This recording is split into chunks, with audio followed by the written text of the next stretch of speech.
Ya Kristus Tuhan yang bangkit, the risen Lord, yang dimuliakan di surga, di bumi, yang segala lutut bertelut dan segala lidah mengaku Engkau Tuhan, kami datang menyembah-Mu pada hari Tuhan ini, hari kebangkitan, hari kemenangan atas musuh yang terakhir, yaitu maut. Kami merayakan kematian dari maut karena Kristus telah menaklukkannya. Itu berarti kami hidup di dalam Engkau, dan biarlah Engkau juga di dalam kami. Dan kuasa kebangkitan-Mu itu mempengaruhi hidup kami, Tuhan, sekarang dan selama-lamanya.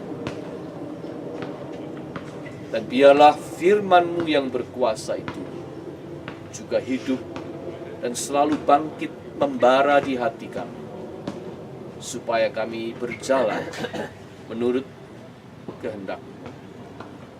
Jangan biarkan kami hidup lagi dalam kemanusiaan yang lama. Tolong kami untuk menjalani hidup sebagai manusia baru yang diciptakan baru di dalam Kristus.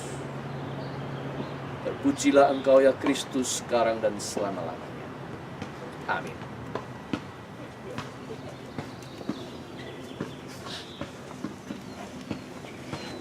Mari saudara kita membaca Roma 6.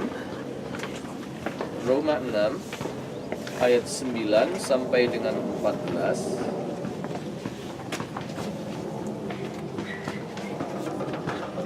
Karena kita tahu bahwa Kristus sesudah Ia bangkit dari antara orang mati, tidak mati lagi. Maut tidak berkuasa lagi atas Dia. Sebab kematiannya adalah kematian terhadap dosa, satu kali dan untuk selama-lamanya. Dan kehidupannya adalah kehidupan bagi Allah. Demikianlah hendaknya kamu memandangnya, bahwa kamu telah mati bagi dosa, tetapi kamu hidup bagi Allah dalam Kristus Yesus. Sebab itu hendaklah dosa jangan berkuasa lagi di dalam tubuhmu yang fana, supaya kamu jangan lagi menuruti keinginannya. Dan janganlah kamu menyerahkan anggota-anggota tubuhmu kepada dosa untuk dipakai sebagai senjata kelaliman, tetapi serahkanlah dirimu kepada Allah sebagai orang-orang yang dahulu mati, tetapi yang sekarang hidup. Dan serahkanlah anggota-anggota tubuhmu kepada Allah untuk menjadi senjata-senjata kebenaran. Sebab kamu tidak akan dikuasai lagi oleh dosa, karena kamu tidak berada di bawah hukum Taurat, tetapi di bawah kasih karunia. Bahagialah kita yang mendengarkan firman Allah dan memeliharanya. Haleluya. Haleluya. Haleluya. Haleluya.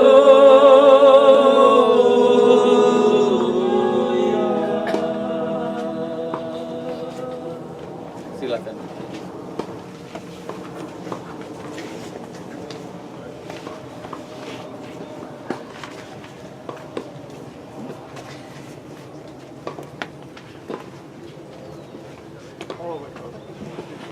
Ada sebuah tulisan di spanduk, bunyinya, kebangkitan Kristus, fiksi atau fakta. Kebangkitan Kristus, fiksi atau fakta. Itulah judul sebuah seminar di salah satu gereja di Surabaya.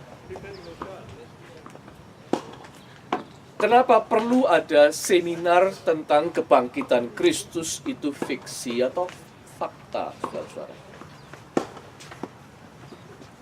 Sebab rupanya memang dari dulu sampai sekarang banyak orang meragukan kebangkitan Kristus. Bahkan ada yang menuduh itu hasil tipuan gereja menciptakan cerita Yesus bangkit. Ada serangan yang cukup gencar terhadap kekristenan sampai membuat orang Kristen sendiri menjadi bingung sebagian atau grogi. Iya ya, Kristus itu bangkit atau tidak?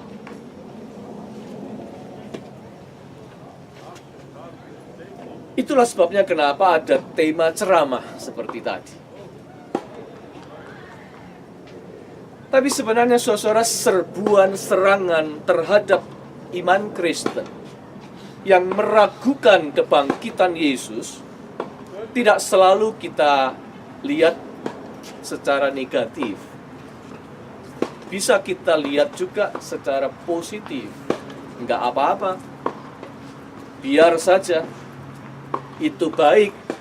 Serangan itu baik untuk orang Kristen. Itu sebuah challenge. Baiknya di mana? Begini, saudara. Kebangkitan Kristus itu memang perlu dibuktikan.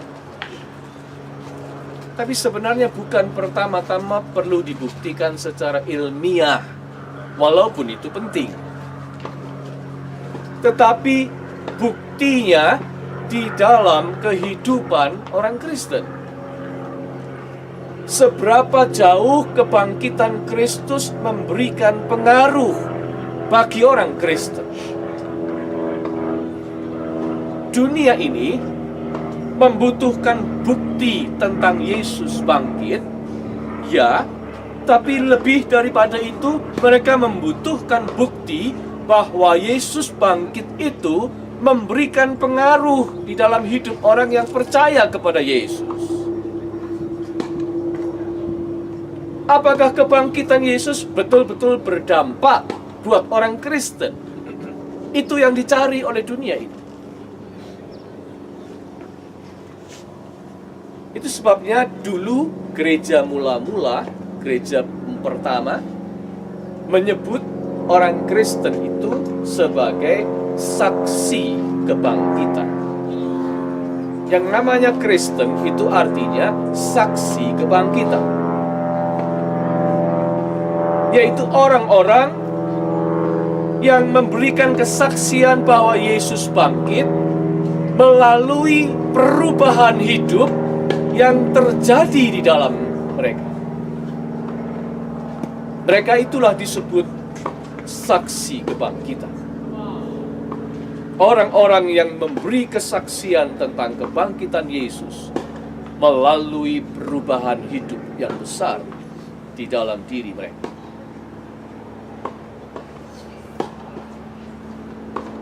Yesus hidup di dalam diri mereka. Itu yang penting.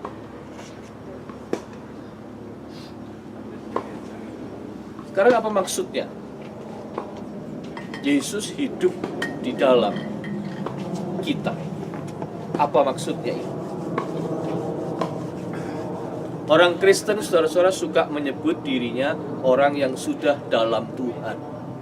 Betul? Istilah itu seringkali dipakai. Oh, si A baru saja meninggal.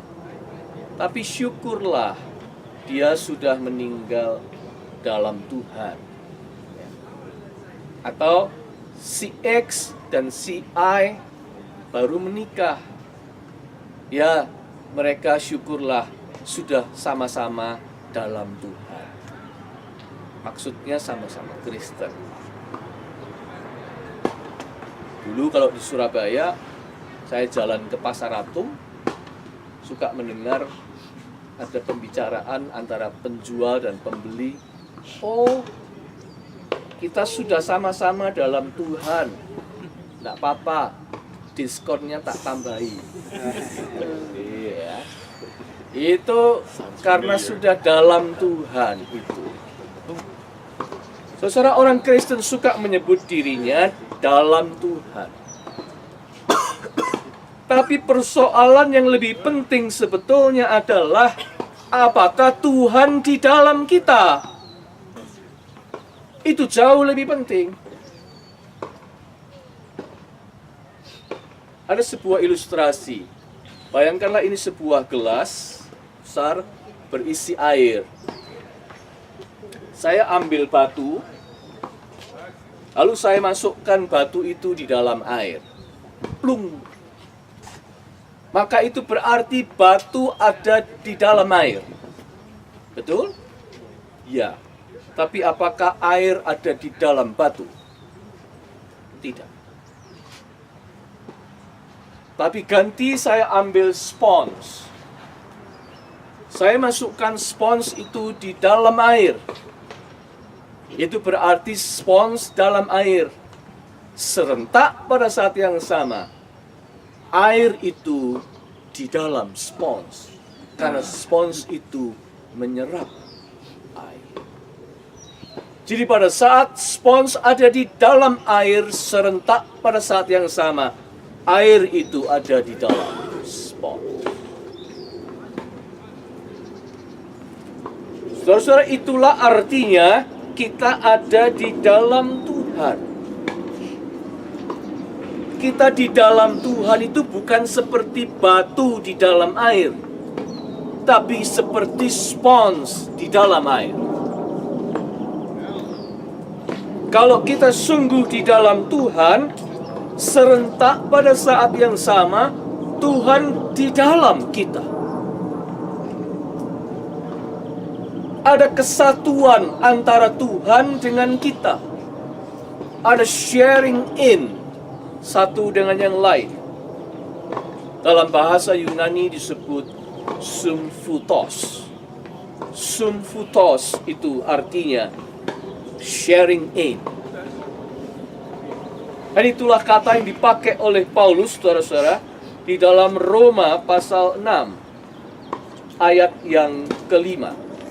Sebab jika kita telah menjadi satu, symfutos, dengan apa yang sama dengan kematiannya, kita juga akan symfutos, menjadi satu dengan apa yang sama dengan kebangkitannya.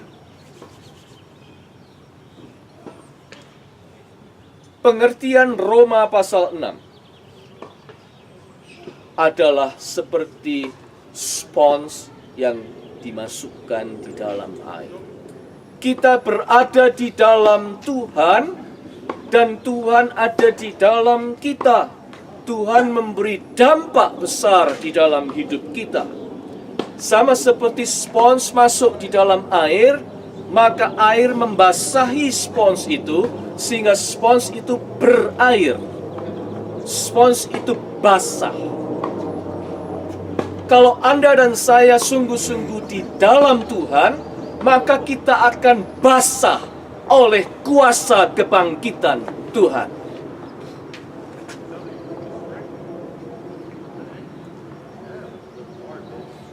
Orang yang menyatu dengan Tuhan, Tuhan itu Tuhan yang mati bersama dosa dan maut. Maka kita juga ikut mati bersama. Dosa kita ikut mati bersama Kristus. Karena kita symfutos dengan Dia. Tapi Kristus juga bangkit. Bangkit dalam kemenangannya. Maka kita pun yang symfutos dengan Dia ikut dibangkitkan oleh kuasa kebangkitannya. Itu. Dosa mati. Disalibkan bersama Kristus. Hidup lama yang diperbudak oleh dosa mati bersama Kristus. Lalu hidup baru bangkit bersama Kristus. Hidup yang ditebus menjadi baru sekarang bangkit. Kalau tadinya kita lekat dengan dosa, sekarang kita lekat dengan Kristus. Itulah pengertian di dalam Roma pasal 6. Jadi, sebenarnya Paskah itu bukan cuma kebangkitan Kristus. Kita bukan cuma merayakan kebangkitan Kristus. Tapi Paskah itu kita juga merayakan kebangkitan kita. Sebab Kristus itu bangkit sambil mengajak kita. Kristus itu bangkit sambil menarik kita bangkit dengan kuasa kebangkitannya itu. Sebab itu Paskah adalah kebangkitannya Kristus plus kita.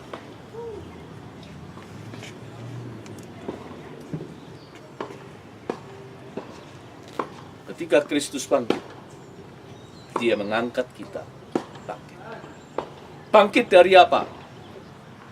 Oh, menurut Alkitab, kelak di akhir zaman, kita pun akan dibangkitkan dari kematian. Kita akan diberi tubuh yang baru. Kita akan mengenakan tubuh surgawi yang tidak bisa mati lagi. Seperti Yesus, kita ini akan dibangkitkan dari kematian kelak di akhir zaman. 1 Korintus 15 ayat 35 sampai 58 yang tadi sempat kita baca sebagian. Itu kelak. Tapi sekarang pun kita juga dibangkitkan. Dibangkitkan dari apa? Dibangkitkan dari semua hal yang bisa membuat kita terlena, terlelap dalam kehidupan yang tidak punya arah dan tujuan. Dibangkitkan dari hidup yang sia-sia di dunia ini. Kristus membangkitkan kita dari itu. Oh, kita harusnya bangkit. Salah satunya dari kemalasan. Saudara-saudara, kemalasan itu membuat orang tidak menggunakan waktunya dengan baik, bukan? Kemalasan membuat kesempatan baik pergi dari kita. Kemalasan membuat peluang kita untuk membuat hidup kita berguna dan memberkati orang hilang. Kemalasan membuat orang dimatikan potensinya dan kreativitasnya. Dan akhirnya kemalasan membuat orang menjalani hidup sia-sia. Dan banyak orang di dunia ini menjalani hidup sia-sia karena kemalasan. Kristus itu membangkitkan kita. Seharusnya Kristus juga membangkitkan kita dari kemalasan. Selain itu ada kegagalan yang ditangisi terus. Siapa dalam hidup ini yang tidak pernah gagal, saudara-saudara? Tidak ada. Hanya bedanya, ada orang yang mau bangkit setelah gagal, dan ada orang yang tidak mau. Ada orang yang setelah gagal, dia terus meratapi kegagalannya. Dia menghukum dirinya sendiri. Dia terus tercebur di dalam lumpur putus asanya. Dan dia terus membiarkan dirinya tenggelam. Bahkan kalau ada orang lain mengulurkan tangan, mau menarik dia, tangan itu pun ditolaknya. Orang itu mencemburkan diri dalam lumpur keputusasaan karena kegagalan yang terus ditangisi. Kristus sudah bangkit. Siapa yang ada di dalam Kristus bukan berarti tidak pernah gagal di dalam dunia ini. Tetapi kita tidak boleh menangisi kegagalan terus-menerus. Bangkit. Sebab Kristus itu Tuhan yang bangkit.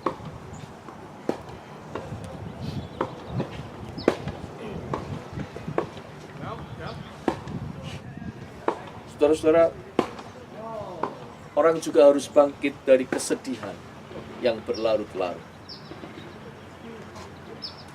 Tidak ada orang yang kebal dari kesedihan.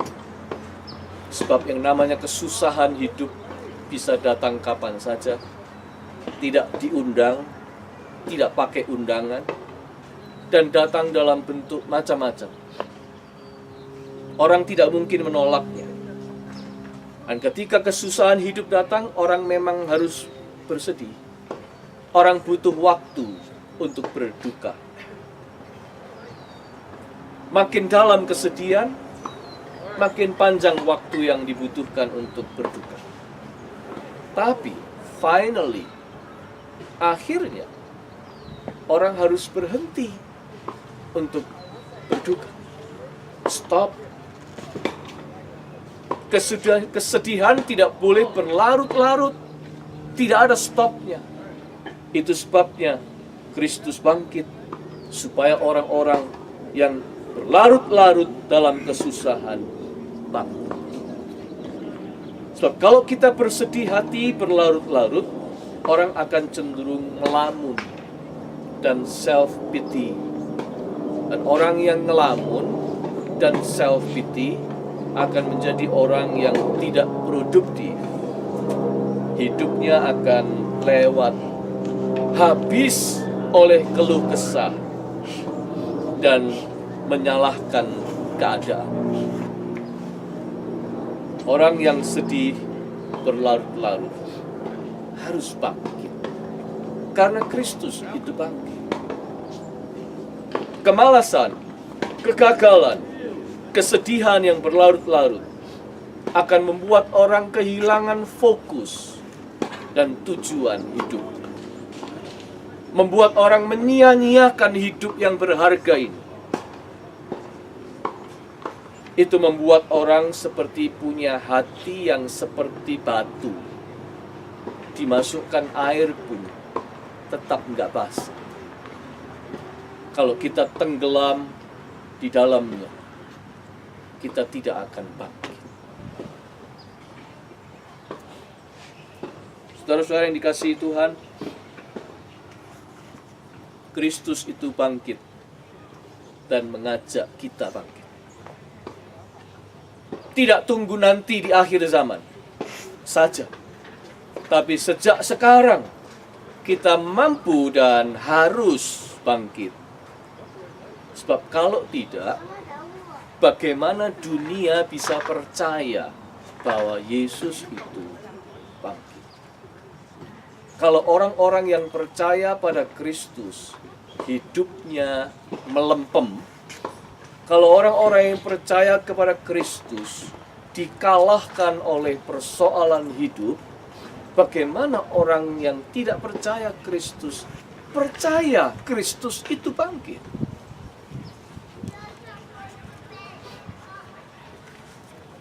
Saudara-saudara yang dikasihi Tuhan, Kristus itu bangkit. Selain itu juga mengajak kita bangkit dari challenge masa kini yang saya sebut kemanjaan. Saat ini teknologi itu menciptakan begitu banyak alat yang membuat hidup ini mudah dan cepat. Semua hasil dengan mudah dan lebih cepat didapat. Kan itu menciptakan dalam arti tertentu kemanjaan tertentu buat manusia masa kini.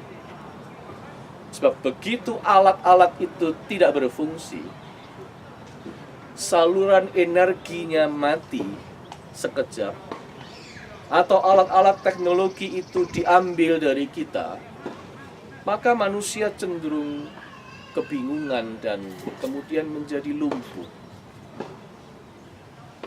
Kalau gadgetnya diambil, orang masa kini kebingungan. Sebab itu saya senang ketika beberapa waktu yang lalu Brian Garnady itu ngepost di Facebooknya dia. Dia bilang dalam 1 bulan ini dia lepaskan gadgetnya dia. Dia mau belajar hidup menghayati tidak bergantung kepada alat itu. 1 bulan. Puasa gadget. Menurut saya itu sesuatu percobaan yang baik. Untuk melatih seberapa banyak ketergantungan kita kepada alat teknologi. Sebab memang kita ini dibuat amat tergantung oleh Dulu saja saudara, ketika kalkulator itu diciptakan, orang jadi gampang menghitung. Semua dihitung pakai kalkulator. Begitu kalkulatornya diambil, nggak bisa ngitung. Salah seorang guru SMA saya dulu, guru matematika, kalau kami sudah belajar masuk kelas, semua kalkulator tutup. Dia selalu mengajarkan kita untuk berhitung dengan otak kita. Dia selalu bilang, kamu tidak boleh bergantung pada alat itu. Tapi kita tahu memang derasnya alat itu sudah begitu rupa. Kadang-kadang kalau saya ke toko sekarang, entah ke Target, ke Walmart, atau kemana-mana, saudara, kadang-kadang ada orang yang kalau membayar, kadang-kadang dia membayar lebih, ya dengan tujuan dia mendapatkan kembali. Nah itu kasirnya kebingungan. Menghitung yang sederhana tidak bisa. Dia mencari alat. Itu berarti kita sudah begitu bergantung pada alat. Nah orang Kristen sekarang enak punya Alkitab elektronik. Nah, itu di Alkitabnya ada di situ semua. Tapi kalau itu diambil, ayo buka Alkitab, kitab Habakuk.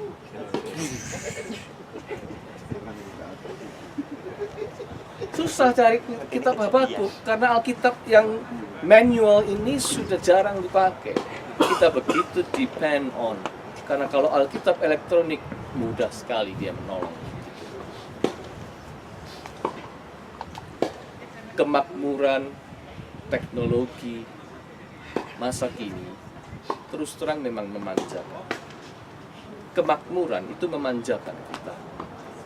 Saudara-saudara, di Amerika ini terkenal sebagai negeri di mana orang membuang makanan paling banyak. Amerika ini membuang makanan paling banyak. Sementara di belahan dunia lain ada orang yang sungguh-sungguh miskin dan lapar.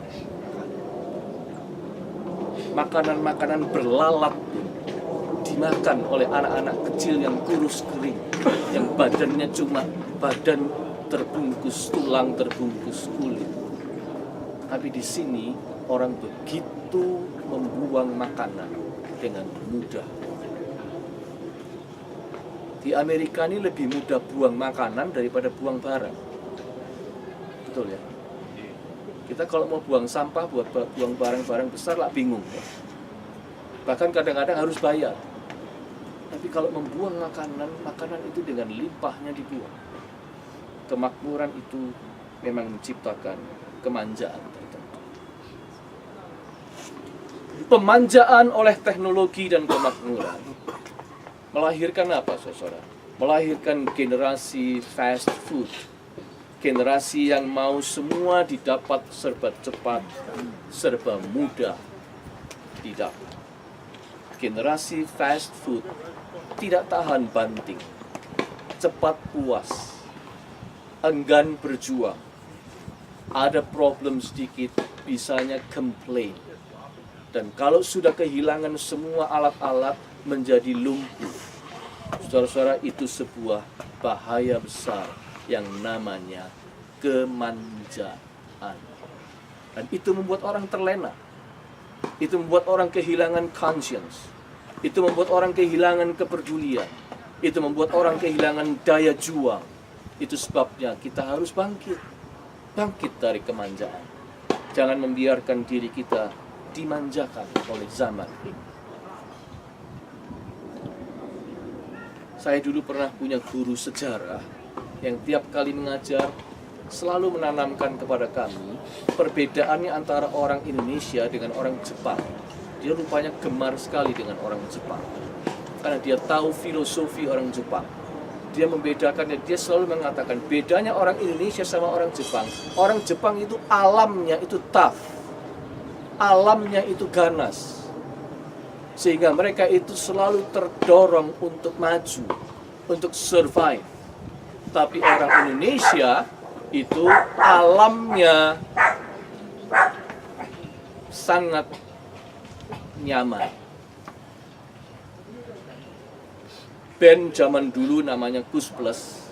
Nah, itu kalau Pak Sangian masih tahu Kus Plus. Robert tahu. Ya, Robert masih tahu.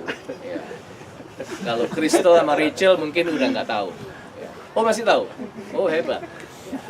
Band yang namanya Kus Plus itu punya lagu, salah satu syairnya itu adalah Indonesia itu seperti kolam susu. Bukan lautan, hanya kolam susu, katanya. Indonesia itu alamnya ramah, alamnya kaya, alamnya itu penuh dengan hal-hal yang tersedia, available. Sedangkan Jepang itu alamnya keras. Bencana bisa datang kapan saja. Gempa bisa datang kapan saja. Tapi bedanya orang Indonesia dengan orang Jepang, kata guru saya itu, lihatlah, orang Jepang itu daya juangnya tinggi dan maju. Tapi orang Indonesia terlena oleh karena kondisinya yang nyaman. Ya, entah itu benar atau tidak sejauh mana, tapi itu selalu memberikan saya inspirasi. Benar juga, kemanjaan itu membuat orang terlena dan tidak bangkit. Saudara-saudara, Kristus itu bangkit. Kita jangan membiarkan diri dimanjakan oleh apapun. Karena kalau kita dimanjakan, ego kita akan kuat sekali. Kita cuma taunya diri sendiri, taunya urusan sendiri, taunya kepentingan sendiri.